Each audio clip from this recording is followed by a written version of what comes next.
দীর্ঘ অনেক দিন পর আপনাদের সামনে একটা খবর নিয়ে আসলাম, বা প্রথম আলোর একটা খবর আমি পড়ে আপনাদেরকে শোনাতে চাই। ফ্যাসিবাদে জড়িত কবি, সাহিত্যিক, সাংবাদিকদের বিচারের আওতায় আনা হবে, তথ্য উপদেষ্টা। তথ্য ও সম্প্রচার মন্ত্রণালয়ের উপদেষ্টা নাহিদ ইসলাম বলেছেন, কবি, সাহিত্যিক, সাংবাদিক মধ্যে যারা ফ্যাসিবাদের সঙ্গে জড়িত ছিলেন কিংবা গণহত্যায় উস্কানি দিয়েছেন তাদের অবশ্যই বিচারের আওতায় আনা হবে। আজ বুধবার দুপুরে সচিবালয়ে তথ্য মন্ত্রণালয়ের সম্মেলন কক্ষে আয়োজিত এক সংবাদ সম্মেলনের সাংবাদিকদের প্রশ্নের জবাবে একথা বলেন তথ্য উপদেষ্টা।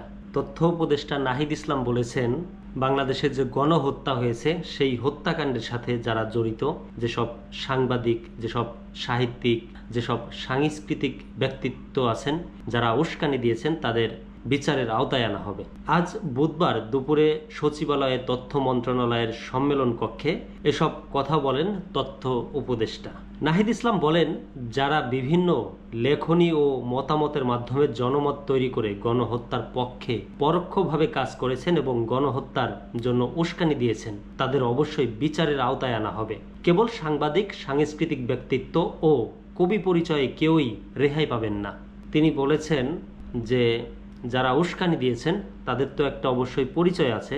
তারা যদি সাংবাদিক হয়ে থাকেন বা সাংস্কৃতিক ব্যক্তিত্ব হয়ে থাকেন বা যে কেউ যে কোনো পরিচয়ে আত্মগোপন করে থাকেন বা নিজেকে নতুন পরিচয় দিয়ে সবার সামনে আনেন, তাহলে তাদের কোনোভাবেই ছাড় দেওয়া হবে না এবং তাদেরকে বিচারের আওতায় আনা হবে, এবং সেটা খুব দ্রুতই।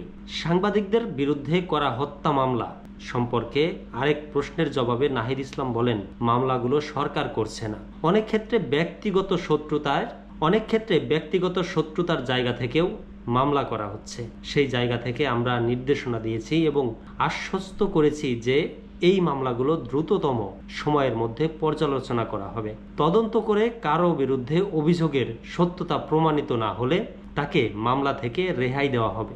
মঙ্গলবার জাতীয় প্রেস ক্লাব ও সচিবালয়ে সাংবাদিক ফোরামের নেতাদের সঙ্গে মত বিনিময় করেছেন বলে জানান তথ্য উপদেষ্টা নাহিদ ইসলাম। তিনি বলেন, আমি তাদের বলেছি, যদি কোনো সাংবাদিকদের বিরুদ্ধে মিথ্যা অভিযোগ করা হয় বা ক্ষতিগ্রস্ত হওয়ার বিষয় থাকে তাহলে তার ব্যাপারে তথ্য মন্ত্রণালয়ে বিস্তারিত পাঠাবেন, আমরা তার বিষয়টি দেখব।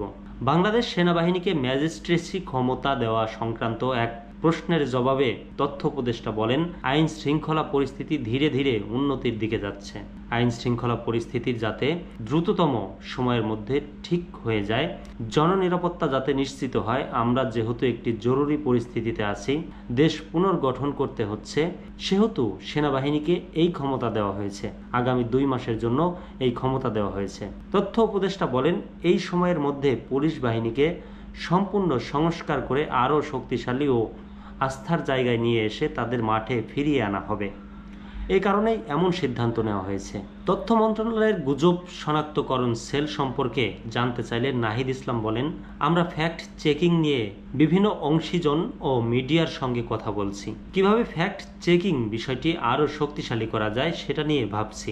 একটি ফ্যাক্ট চেকিং সেল করার পরিকল্পনা রয়েছে জানিয়ে তথ্য উপদেষ্টা বলেন, সামাজিক যোগাযোগ মাধ্যমে যাতে এ ধরনের গুজবের সত্যতা যাচাই করে মানুষের কাছে সত্য তুলে ধরা যায়, মানুষ যাতে গুজব ও মিথ্যায় প্রভাবিত না হয়, সেজন্য আমরা ফ্যাক্ট চেকিং নিয়ে ভাবছি।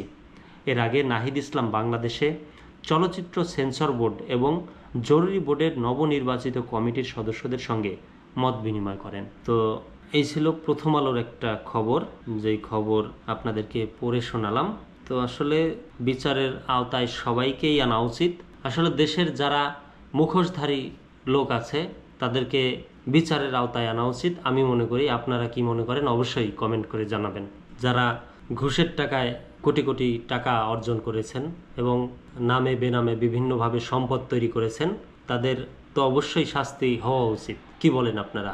কারণ যেসব খাতে দুর্নীতি হয়েছে সেই সব খাতের টাকা দিয়ে বাংলাদেশ কয়েক বছর চলতে পারত। মানে এক একটা খাতের কথা, বেশ কয়েকটা খাত বড় বড় বাংলাদেশে বেশ কয়েকটা কাজ হয়েছে বা উন্নয়ন দেখানো হয়েছে। সেসব খাতের দুর্নীতির যে অর্থ পাচার হয়েছে, সেই অর্থ সামনে আনলে সেই অর্থের টাকা দিয়ে বাংলাদেশ আরও 15 বছর বা 30 বছর চলতে পারত খুব ভালোভাবে। তো এসব কেন হলো, কি জন্য হলো, সেসব বিষয় সামনে আনা উচিত এবং দুর্নীতিবাজদের খুব দ্রুত বিচারের আওতায় আনা উচিত।